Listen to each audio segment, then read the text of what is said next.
Ennyumba ya Sheila Price ewedde. Sheila Price azimbye ennyumba ennungi ennyo. Ennyumba ya Sheila Price nnungi nnyo. Sheila Price yavuddeyo n'atugamba ennyumba yange ewedde, bw'atyo n'agituteerayo ne tubeera nga tugiraba. Abantu beewuunyiza nnyo era abasinga boogera obwama, bagamba ono omwana ssente azigyeewa ezisobola okuzimba ennyumba eyo yonna. Ye baffe Sheila Price akola mulimu ki ogwo ogumuwa ssente okuzimba ennyumba eyo. Abantu ekiboogeza olw'ensonga Sheila Price ye mwana omuwala eyeetwala nga atali siriyaasi nnyo.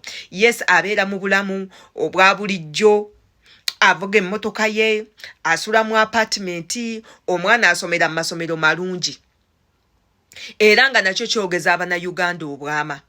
Kuba ku mbeera Sheila Price gye yalimu e Dubai, bannange yanjawulo ku mbeera gy'alimu kati.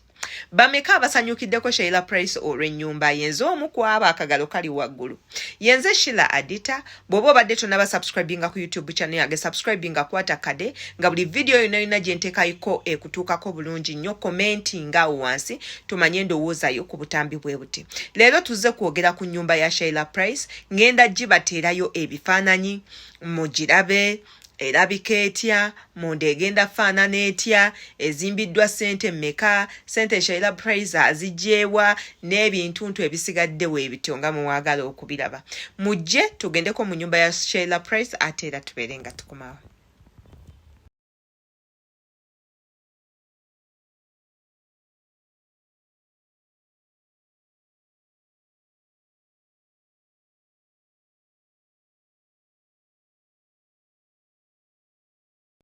Yeyo nno ennyumba ya mwana muwala Sheila Price, nyini figa, nyini bina, nyini ssente, yavuddeyo n'agitulaga.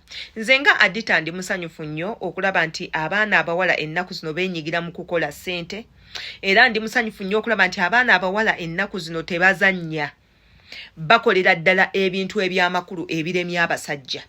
Era ennaku zino abantu boogera nti bw'oba oyagala okufuna ssente oba bw'oba oyagala okumanya abantu abalina ssente abakyala balina ssente, ndowooza kyekyo kye baali bategeeza.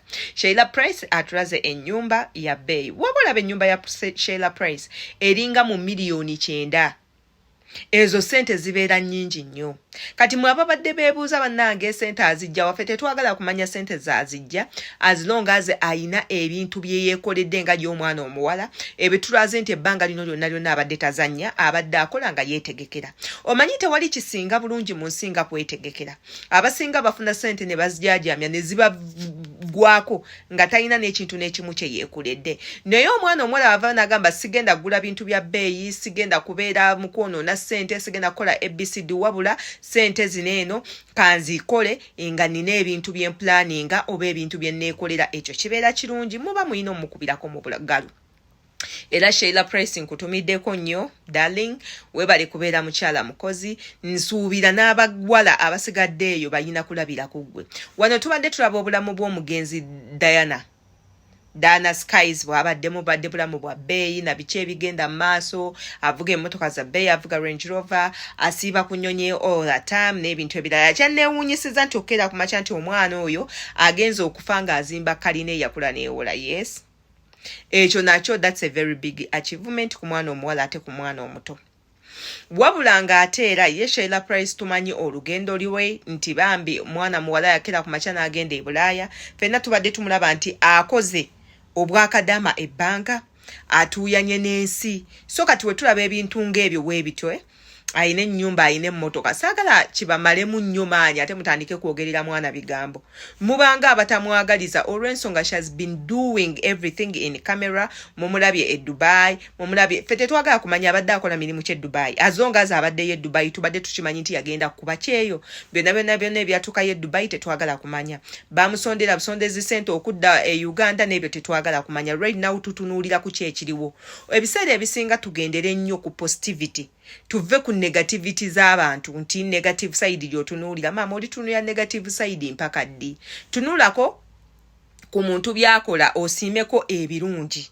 lwogenda okufuna emirembe simbako ebirungi omuntu oyo byakoze ebirungi omuntu oyo byali mu kukola ebibi obyesonyiwe ate era mufunemu ekyokuyiga mu abali mu kukola sente temuzoonoona bannange Uganda teri nga kye musuubira Yesu oyagala okudda Uganda kuba yensi yo naye Uganda teri mirembe bannange teri sente bannange teri mirimu bw'oba ofunye obudde obukolakola sente zo ziplaningire weezimbe kola ebyo by'oyagala ayagala ogula amataka gula kituufu ayagala nyumba z'abapangisa zizimbe bw'oba oyina omukisa n'ezizimbe ng'okyali eyo bw'onoogamba nti ssente koziteeke ku akawunti okomeweyo n'ozimba ennyumba tezigenda kuggwa zimba ng'oli eyo it's better era ayagala ozimba ennyumba y'okusulamu naawe bw'otyo bw'oba okola kubanga ssente z'ekyeyo zino tezigenda kunyuma ng'ozitadde ku akawunti zigenda kukufiiririra buli ky'onookola kigenda kufa bw'onootandika ng'oli mu kuzimba w'onootandika okuzimba ng'oli Uganda ssente zigenda kukulemerera ziggwewo hyu ennyumba ekomewo wakati kye tutayagala zimba